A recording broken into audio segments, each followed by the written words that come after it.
പാകിസ്ഥാനും സൗദിയും തുർക്കിയും സൈനിക രാജ്യത്തെ സൂക്ഷ്മമായി നിരീക്ഷിച്ച ഭാരതം.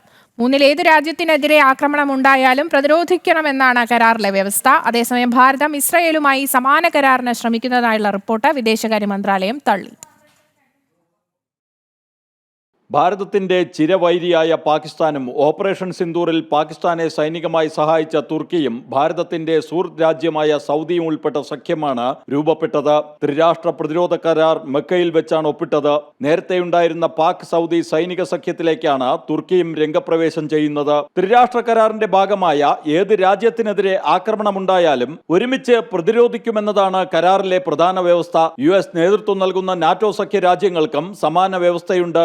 പുതിയ സംഭവവികാസങ്ങളെ സൂക്ഷ്മമായി നിരീക്ഷിക്കുകയാണെന്ന് വിദേശകാര്യ മന്ത്രാലയം അറിയിച്ചു. പാക് സൗദി തുർക്കി പ്രതിരോധ കരാറിന് ബദലായി ഭാരതം ഇസ്രയേലുമായി കരാറിന് ശ്രമിച്ചെന്ന റിപ്പോർട്ടുകൾ വിദേശകാര്യ മന്ത്രാലയം തള്ളിക്കളഞ്ഞു.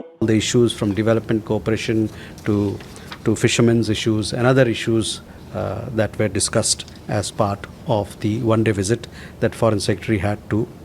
ഭാവിയിൽ ഉണ്ടായേക്കാവുന്ന ഭാരത പാക് സംഘർഷത്തിൽ സൗദിയും തുർക്കിയും നേരിട്ട് പങ്കാളികളാകില്ല എന്നാണ് വിദേശകാര്യ മന്ത്രാലയത്തിന്റെ വിലയിരുത്തൽ. എന്നാൽ ഓപ്പറേഷൻ സിന്ദൂറിൽ പാകിസ്ഥാൻ ഭാരതത്തിനെതിരെ പ്രയോഗിച്ച ആക്രമണ നിരീക്ഷണ ഡ്രോണുകളിൽ ഭൂരിപക്ഷവും തുർക്കിയുടേതായിരുന്നു.